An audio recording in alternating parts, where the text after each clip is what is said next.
Bonjour à toutes et à tous, c'est Ben pour les recettes ludiques. Aujourd'hui, je vous présente la meilleure expérience ludique de 2023, si ce n'est la meilleure expérience ludique que j'ai pu vivre de tous les temps. Je vous parle de Hégémonie.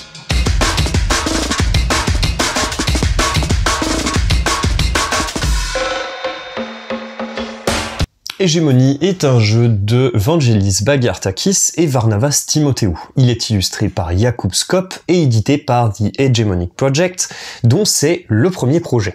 Il est francisé par Don't Panic Games. C'est un jeu conçu pour 1 à 4 joueurs, mais concrètement, je vous conseille d'y jouer à 4 joueurs pour obtenir l'expérience proposée par le jeu, la vraie expérience proposée par le jeu, et pour des parties d'environ 3 heures, plus ou moins. La difficulté sur l'échelle BGG est estimée à 4,1 sur 5. La version que je vais vous présenter, c'est la version Kickstarter que j'avais pledgée au moment de la campagne. Dans Hégémonie, vous incarnez une nation et vous représentez en tant que joueur un groupe socio-économique parmi la classe ouvrière, la classe moyenne, la classe capitaliste et l'État. Votre objectif est de mener votre classe à la victoire tout en formant un tout avec les autres joueurs. Hégémonie est un jeu très asymétrique entre Eurogame et négociation. Je dirais d'ailleurs que l'aspect négociation est le plus fort à l'intérieur du jeu. La partie se déroule en 5 manches, à l'issue desquelles le joueur avec le plus de points de victoire l'emporte. Hégémonie est un jeu particulièrement lourd et dense. Je vais donc m'attacher à vous présenter la structure du jeu, comment se déroule une partie, ainsi qu'un aperçu très rapide de chacune des 4 classes. On va commencer par s'intéresser au plateau central. En haut à gauche se trouve la partie législative de notre nation. Cette partie est divisée en 5 aspects: politique fiscale, marché du travail, imposition, la santé et les allocations, ainsi que l'éducation. Chacun de ces aspects est divisé en 3 courants politiques, du socialisme vers le néolibéralisme. On trouve également 2 aspects complémentaires, le commerce extérieur et l'immigration, qui eux aussi sont divisés en 3 courants politiques, du mondialisme au nationalisme. Ces choix politiques influent grandement sur le cours de la partie et pourront être modifiés par les joueurs, on y reviendra un peu plus tard. Juste en dessous de la partie législative, on trouve la partie commerciale intérieure et extérieure, puis des emplacements pour des cartes entreprises. Les entreprises de la classe capitaliste, de la classe moyenne, ainsi que le secteur public, les entreprises mises à disposition par l'État. On trouve tout en bas du plateau un emplacement qui concerne les travailleurs inactifs avec la politique d'immigration associée. On trouve ensuite en haut à droite toute la partie qui concerne l'État, les services proposés par l'État, les services publics, le trésor public ainsi que la partie allocation proposée par l'État. Enfin, tout en haut à droite du plateau se trouve le compteur de manches, le multiplicateur fiscal, on y reviendra également, ainsi qu'une partie qui concerne le vote, qui concerne lui aussi la partie législative. Chacune des 5 manches est divisée en 5 phases. La première phase consiste à payer les intérêts éventuels de ces emprunts, ainsi qu'à récupérer de nouvelles cartes pour chacune des 4 classes.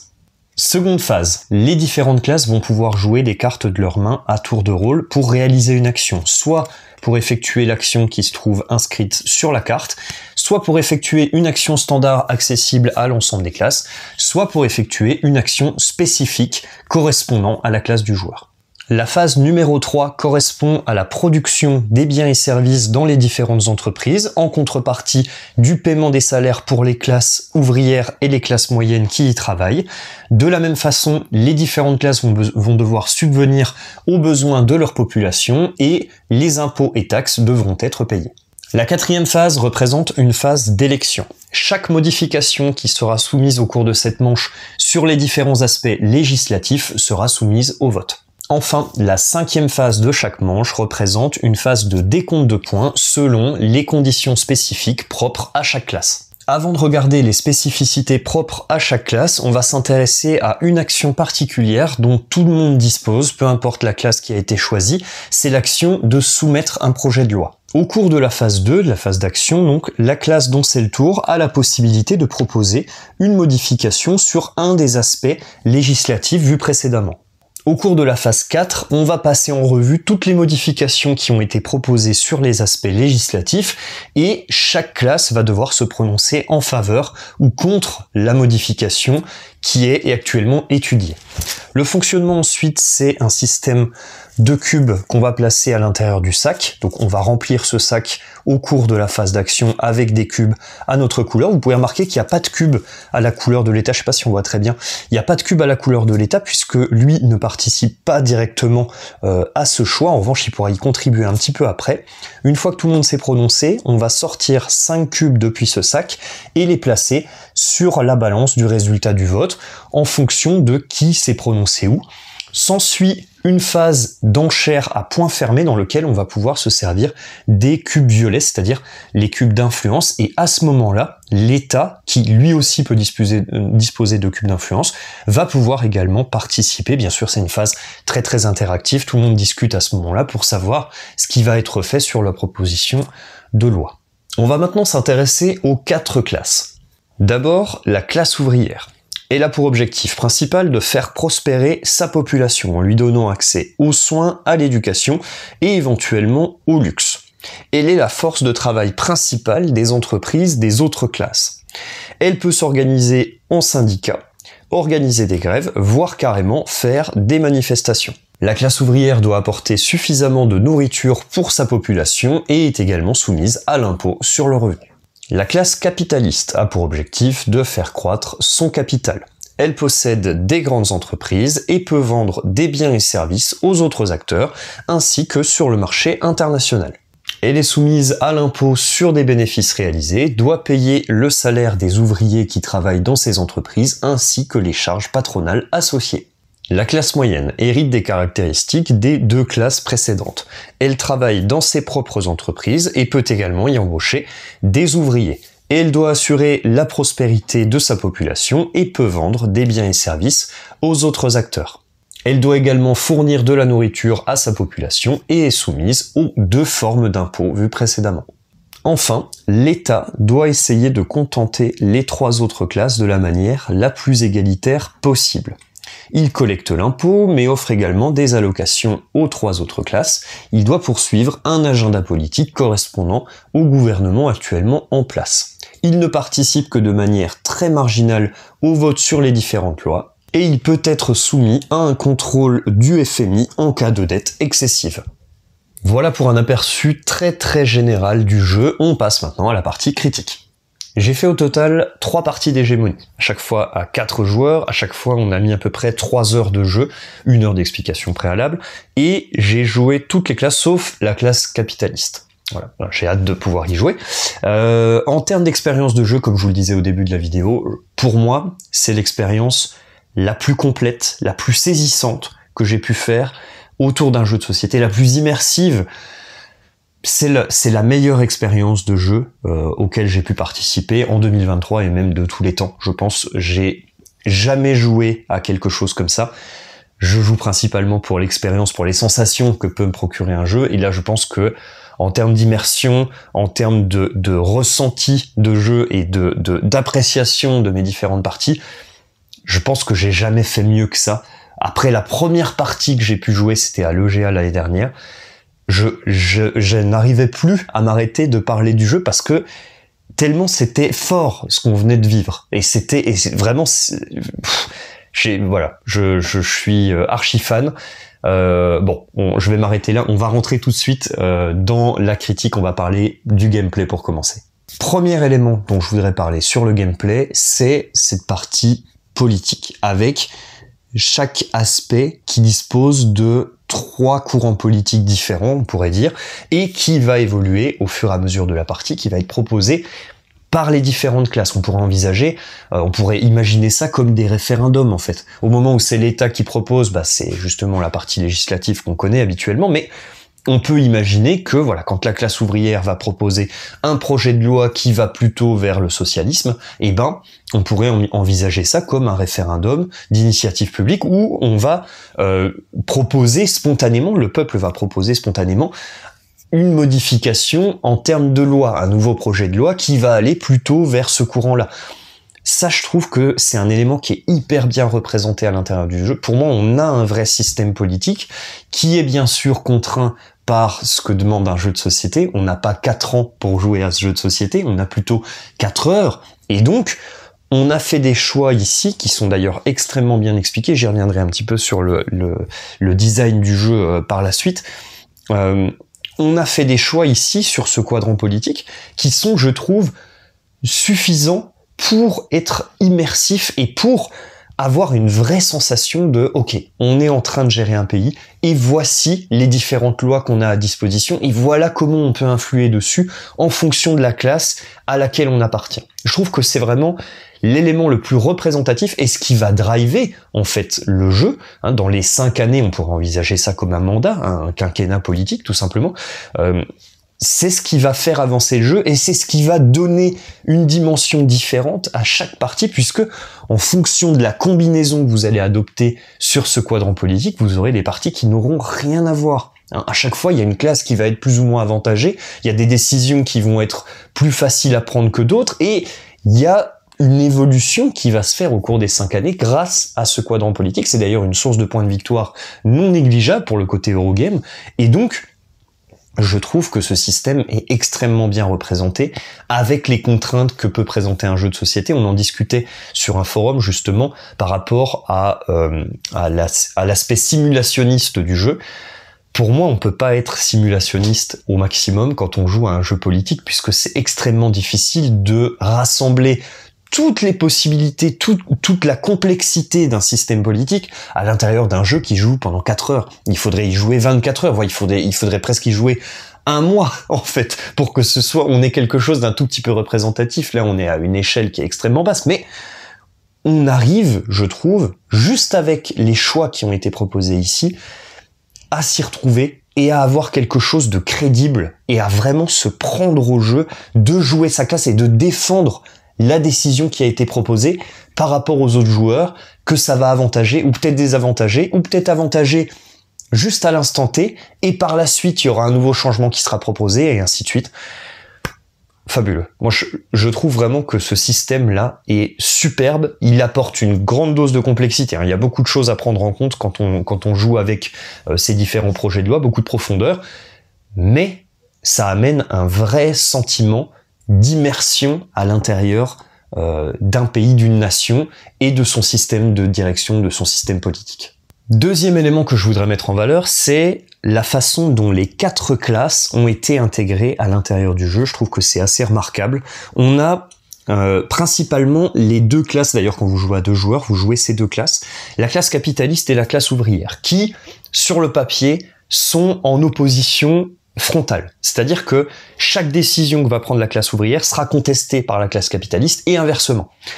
Donc ça, c'est vraiment, on va dire, c'est les 2 classes, je dirais, qui sont les plus faciles à jouer, qui sont avec des objectifs qui sont extrêmement clairs, très précis, il n'y a pas de doute sur ce que vous devez faire et vous allez dans une direction qui est en principe opposée. Alors, ce qui n'empêche pas des alliances temporaires, bien sûr, attention, entre la classe ouvrière et la classe capitaliste, mais la majeure partie du temps, ces 2 classes vont s'opposer. Donc, c'est vraiment ce qui va driver le jeu, les capitalistes contre les ouvriers. Bon, c'est un petit peu historique, on va dire, comme représentation, mais c'est ça. La classe moyenne. La classe moyenne se situe entre les deux. Elle dispose des avantages des 2 classes, mais elle dispose également des inconvénients. Bien plus difficile à jouer, et pour moi, la classe moyenne va jouer un petit peu un rôle de pivot, c'est-à-dire qu'elle va essayer de s'adapter à la situation en cours et de créer des alliances avec les classes qui actuellement sont dominantes, sont avantagées dans le jeu. Et donc, cette classe moyenne, je trouve qu'elle est vraiment au cœur de la lutte entre la classe capitaliste et la classe ouvrière, et ça peut très bien tourner, on peut vraiment arriver à tirer des avantages depuis cette classe moyenne, et j'ai vu des parties où ça se passe extrêmement bien pour la classe moyenne, comme ça peut très mal tourner. J'ai vu des parties où la classe moyenne est complètement mise de côté, complètement balayée, parce que les 2 autres classes sont très fortes, et la classe moyenne vient un petit peu en opposition permanente, puisque en fait, c'est que des compromis, elle est jamais 100% satisfaite par les décisions qui sont prises, puisque de toute façon, elle dispose des avantages et des inconvénients des 2 classes. Parfois, la classe moyenne va se retrouver complètement à la marge, et ça c'est vrai, alors c'est vrai pour la classe moyenne, c'est vrai pour une autre classe qui est représentée. Un joueur qui va s'opposer systématiquement et qui va se mettre vraiment tout seul, entre guillemets, en difficulté, en jouant un petit peu le méchant de la table, va se retrouver très rapidement isolé parce que les autres vont en fait se mettre à jouer, même presque inconsciemment, contre lui. Et donc, ça, c'est vraiment une situation où il faut pas se retrouver. La classe moyenne est susceptible de se retrouver dans ce genre de situation parce que elle ne fera que des compromis. Il y aura jamais vraiment de situation qui va l'avantager à 100%. Et ça, je trouve que c'est une subtilité, une difficulté supplémentaire à jouer. Donc, après les classes ouvrières et capitalistes, je mettrais à jouer en termes de difficulté la classe moyenne. Et enfin, je mettrais l'État tout en haut, alors à la fois en termes d'intérêt, moi c'est ce que je préfère jouer, et à la fois en termes de complexité de jeu, puisque l'État a un rôle très effacé dans la partie. Il va jouer des tours comme les autres, il a des cartes exactement comme les autres, il va les jouer à son tour, il va réaliser des actions, etc. Mais simplement, il a des moyens de gagner des points de victoire qui sont presque automatiques. C'est-à-dire que à chaque fois qu'il va se passer quelque chose à l'intérieur du jeu, qu'il y a une décision qui va être prise, qu'on va faire, qu'on va aller dans une direction ou d'une autre. D'ailleurs, la collecte des impôts se fait de manière tout à fait automatique. Il n'y a pas d'influence de l'État directe sur cette collecte des impôts puisque ça dépend des autres classes. L'État, pour moi, a un rôle qui est de gérer les discussions et de les orienter. C'est-à-dire que l'État va amener une direction du vent qui souffle dans la partie. J'ai du mal de faire une image qui soit représentative, mais l'État, pour moi, c'est justement celui qui va orienter toute la partie et qui va choisir un petit peu dans quelle direction on va aller au cours de cette partie. Alors bien sûr, en accord avec ses camarades, en fonction des profils des joueurs qui vont jouer les différentes classes, mais qui va essayer de profiter au maximum de ce qui est apporté par les autres joueurs et d'avantager à tour de rôle les différentes classes, donc de créer des alliances temporaires avec les différentes classes, puisque lui, son objectif, c'est d'arriver à faire en sorte qu'il ait apporté le même nombre d'avantages sur son petit plateau. Vous voyez ici, en fait, il va marquer des points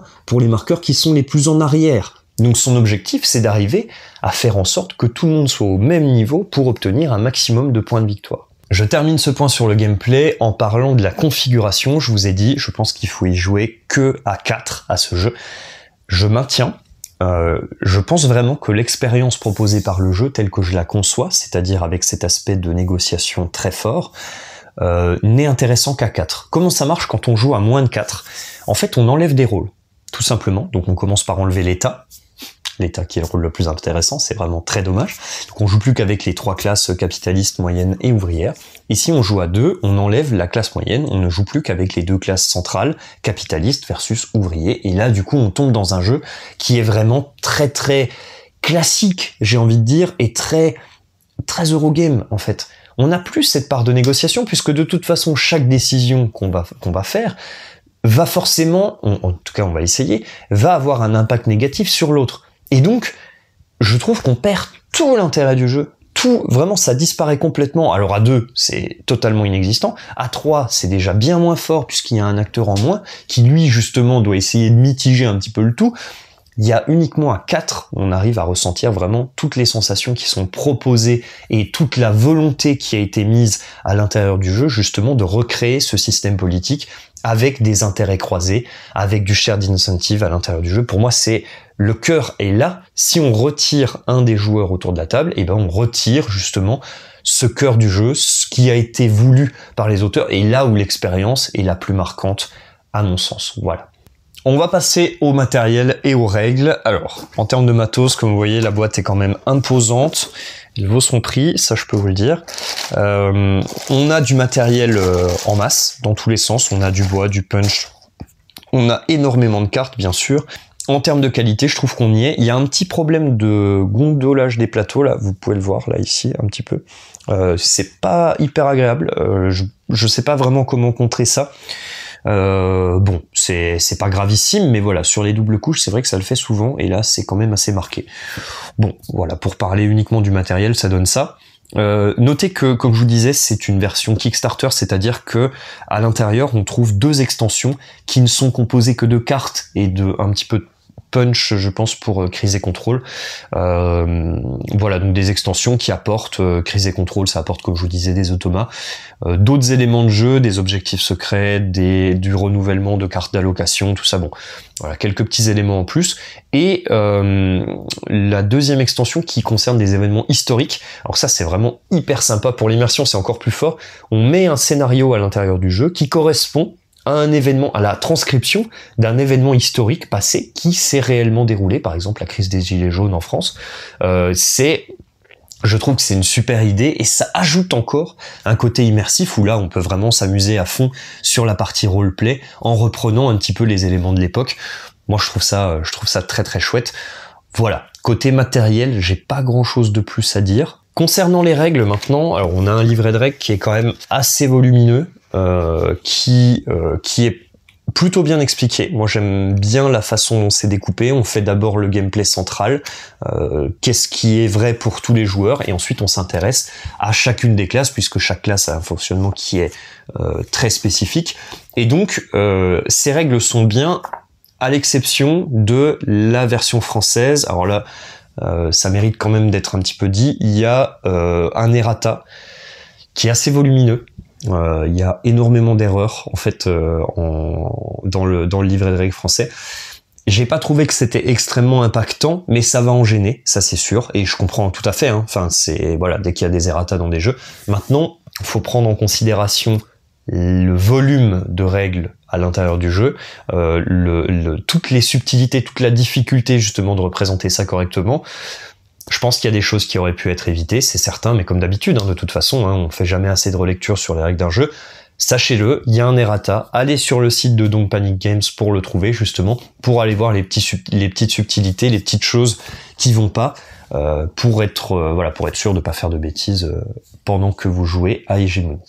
Au niveau de l'iconographie, maintenant, il y a beaucoup de texte sur le jeu. Sur les cartes, il y a énormément de texte à chaque fois, de toute façon. L'iconographie qui est présente, on va dire, est suffisamment claire. J'ai pas trouvé ça ambigu. C'est correct. Sur la partie politique législative, c'est très bien. Voilà, ils ont fait le choix de s'en tenir au texte. Moi, je trouve ça plutôt bien. C'est un choix qui a été assumé. En termes d'aide de jeu, on a des aides de jeu immenses. On a, pour chaque rôle, on a une aide de jeu complète comme ça, recto verso, format carré, et une version plus petite, plus courte, plus compacte, juste pour nous rappeler nos actions et nos devoirs. Quelques règles importantes également liées au rôle. Je trouve ça pas mal. Franchement, c'est bien. Alors vous allez me dire, c'est hyper lourd, t'es en train de dire que c'est bien et tout ça, mais c'est parce que t'adores le jeu. Oui, un petit peu, c'est vrai. Mais c'est quand même bien parce que, on n'est pas obligé d'aller reprendre le livret de règles. En fait, on a chacun un mini livret de règles qui est propre à notre rôle ici. Alors, la difficulté, ça va être justement de savoir ce que peut faire, par exemple, quand on est l'État ou quand on est le capitaliste, que peut faire la classe ouvrière. Là, il faudrait aller chercher l'aide de jeu de l'autre joueur, mais de toute façon, concrètement, sur des jeux hyper asymétriques comme ça, c'est vraiment compliqué de faire un rappel exhaustif de ce que peuvent faire chacun des joueurs à chacun des rôles précis. Je sais pas s'il y a vraiment une bonne solution. Moi, je trouve que ces aides de jeu sont très bien. Ça rajoute encore du volume sur la table. Vous voyez que la table est pleine, donc je sais pas où est-ce qu'on les mettrait ces aides de jeu, mais enfin bon, voilà. Il y a au moins un effort qui a été fait là-dessus. C'est très compact et ça contient, la grande aide de jeu contient vraiment toutes les règles qui sont liées à la classe. Voilà. Moi, je pense que c'est le mieux qu'on peut faire sur un jeu de ce type-là. En termes de thématique et d'illustration, on va commencer par la thématique. Donc j'aime énormément les thématiques dans les jeux. Je suis assez attaché à ça, y compris dans les Eurogames qui peuvent paraître un petit peu avec des thématiques plaquées tout le temps. Moi, j'y accorde une importance. Et je suis assez binaire, c'est-à-dire que soit la thématique me plaît énormément, soit la thématique me plaît pas du tout, ou vraiment je m'en fous un petit peu. Il y a deux choses que j'aime bien dans les thématiques qui sont liées à l'espace, vous savez que j'adore ça, la science-fiction un peu d'une manière générale, et les thématiques qui sont hyper terre à terre, c'est-à-dire tout ce qui est lié à ce qui s'approche de la réalité. Ici, on est exactement dans ce sujet-là. On a essayé de recréer un système politique et je trouve qu'on y arrive avec brio puisque on a réussi à implémenter tous ces éléments à l'intérieur du jeu. Comme je vous le disais, c'est vraiment quelque chose qui pour moi s'approche de la réalité à l'échelle. On a 4 heures pour représenter 5 années. Voilà, moi je trouve que c'est très bien. j'aimerais énormément faire jouer ce jeu à des élèves de sciences politiques, par exemple, organisé un petit peu à la manière d'un concours d'éloquence, par exemple, à une partie d'hégémonie, où on a 4 joueurs qui représentent, 4 joueurs hyper éloquents, bien sûr, qui représentent les différentes classes et qui vont essayer de faire évoluer la partie grâce à la négociation, grâce à tout cet aspect diplomatique avec les autres joueurs. J'adorerais organiser ça. Peut-être que je le ferai, j'aimerais, mais est-ce que je vais prendre le temps de le faire? Ça, c'est toujours la difficulté.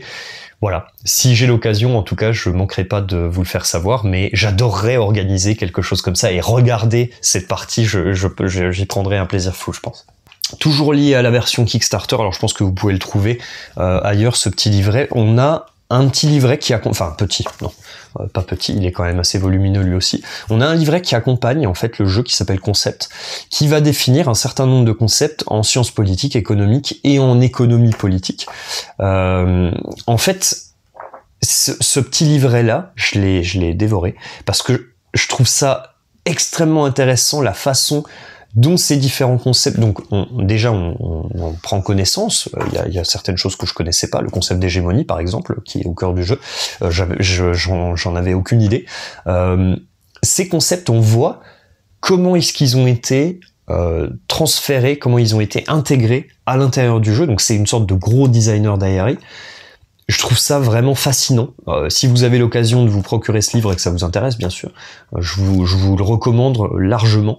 Les auteurs du jeu donc il y a un politicien, économiste, enfin voilà, qui est énormément dans ce domaine-là, qui donne tout un tas de conférences, et il y a un docteur en physique également qui est également passionné par son domaine et qui a contribué déjà à d'autres jeux. Enfin voilà, moi je trouve ça vraiment fascinant de lire ou d'écouter des gens qui sont passionnés par le domaine qu'ils étudient, en l'occurrence ici la politique et l'économie.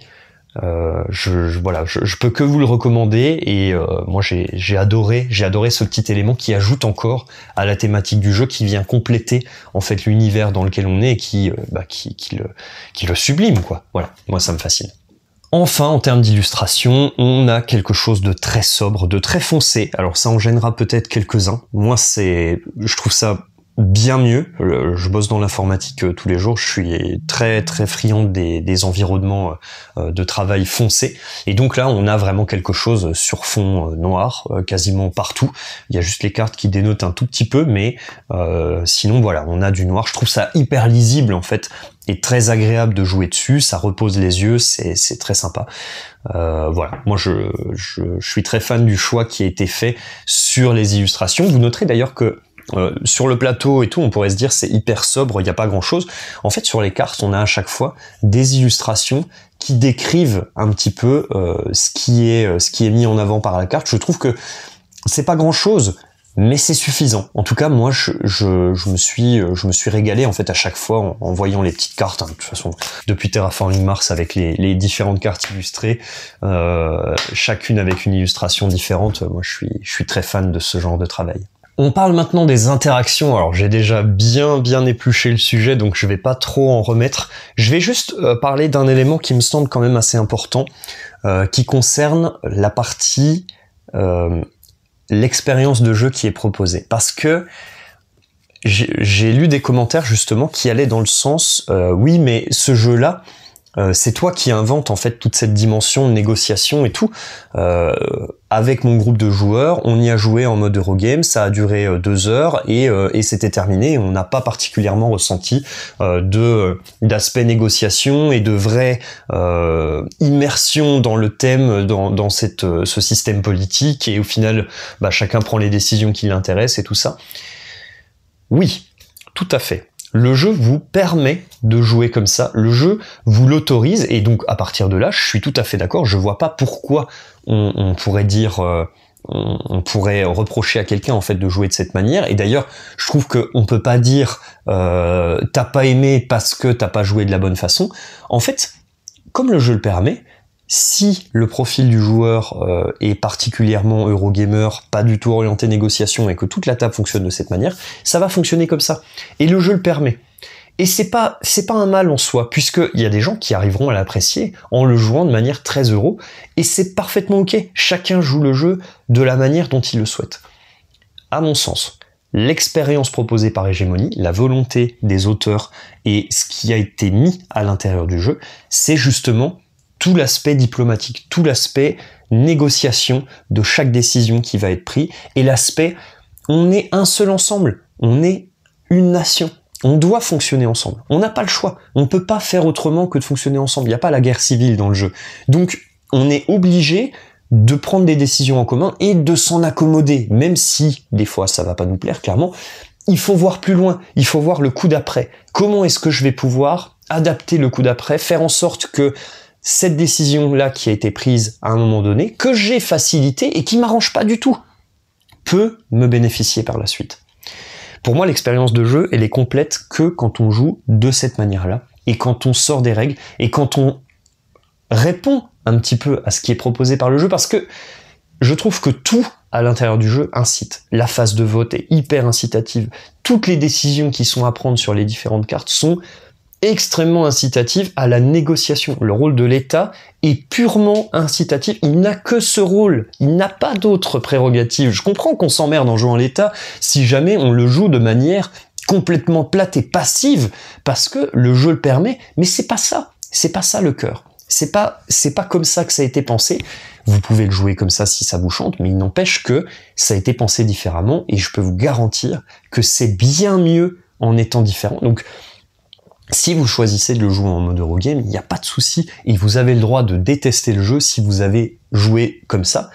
Le conseil que je vous donnerai pour apprécier pleinement l'expérience de jeu, et encore une fois, vous en faites ce que vous en voulez, c'est de sortir de votre zone de confort et de laisser la magie du jeu opérer, de laisser vraiment le jeu se dérouler et d'accepter ce qui va se produire à l'intérieur de la partie. Mettez au moins un joueur qui a justement cette ouverture, cet aspect négo sur le rôle de l'État et laissez la partie se dérouler. Faites au gré du vent qui est amené par le joueur qui joue l'État parce que je trouve que c'est comme ça que le jeu devrait être joué pour en obtenir toutes les sensations. Laissez-vous porter par le jeu et sortez de votre zone de confort. Gardez vraiment l'esprit ouvert et essayez de vous mettre dans une situation où vous allez jouer à un jeu hybride qui va vous apporter des sensations et qui propose une expérience différente de ce que vous connaissez jusqu'à maintenant. Voilà, j'arrête là. Vous pouvez noter que j'ai aucune part dans The Hegemonic Project, j'ai pas travaillé avec eux ni quoi que ce soit. Je suis extrêmement fan du jeu et de l'expérience qui est proposée, mais voilà, je pense qu'il faut choisir de la vivre ou choisir de rester sur un jeu très euro, mais avec les contraintes que ça apporte. Voilà, je vous conseille sincèrement d'en faire l'expérience et d'essayer de vous ouvrir à ce que le jeu propose. On termine par la rejouabilité. Alors, au niveau de la rejouabilité, il y a des points qui ont été soulevés par quelques-uns de mes collègues qui sont intéressants, je trouve, et effectivement, je suis quand même obligé d'être d'accord avec eux. C'est que le jeu, lorsqu'on incarne une classe, va vous amener systématiquement vers le même type d'objectif. Alors, c'est particulièrement vrai pour les classes capitalistes et les classes ouvrières, qui ont des objectifs qui sont hyper définis, et qui seront, à chaque partie, les mêmes. Le capitaliste doit faire de l'argent, doit faire grossir son capital, la classe ouvrière doit essayer de mettre un maximum d'argent de côté et faire profiter sa population de plus en plus de biens et services dans différents domaines. C'est comme ça, c'est ce qui est voulu par le jeu. On va dire que la finalité est toujours la même, et ça, c'est vrai. On peut pas dire le contraire, et donc, certains joueurs, et notamment quand on va jouer plutôt en mode euro, et qu'on va mettre un petit peu de côté cet aspect négociation, on va trouver une certaine redondance à l'intérieur du jeu, parce qu'on a les mêmes objectifs à chaque fois. Et je suis d'accord, c'est vrai. Là où ça diffère, et là où pour moi la rejouabilité est immense, et va systématiquement dépendre des joueurs, cette rejouabilité, elle est formée par le chemin que vous allez prendre pour arriver à la finalité, qui lui est pas du tout écrit d'avance et qui ne peut pas être déterminé à l'avance si vous jouez avec cet aspect négociation, avec cet aspect roleplay de chaque rôle. Forcément, vous allez devoir passer par des chemins qui sont différents en fonction du joueur qui va incarner telle ou telle classe. Le jeu est super joueur dépendant, ça c'est très clair. C'est une des fragilités du jeu. Et forcément, avec ce type de jeu, pour moi c'est obligatoire. Ça reprend un petit peu la fragilité que j'avais évoquée déjà dans La Familia.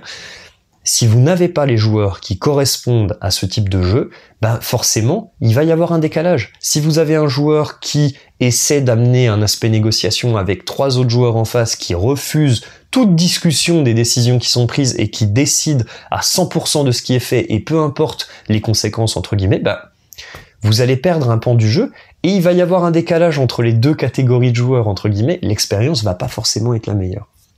Je vous conseille d'y jouer soit avec des joueurs qui correspondent à votre profil et où vous savez que ça va matcher, que ce soit en mode Eurogame ou en mode négociation, c'est comme vous sentez. Et si jamais vous jouez avec les deux types de joueurs et que vous avez au minimum un joueur qui est ouvert sur l'aspect négociation, alors laissez-le porter la partie et acceptez ce qu'il va vous proposer. Voilà, je l'ai déjà dit dans la partie précédente, je le redis, ça compte aussi pour la rejouabilité. Pour moi, on atteint les promesses en termes de rejouabilité aussi, mais encore faut-il être dans ce mode et être être d'accord avec le fait que les finalités des deux classes dont l'affrontement est central restent les mêmes d'une partie sur l'autre. Voilà, j'en ai terminé pour cette longue critique, merci de m'avoir suivi jusque-là.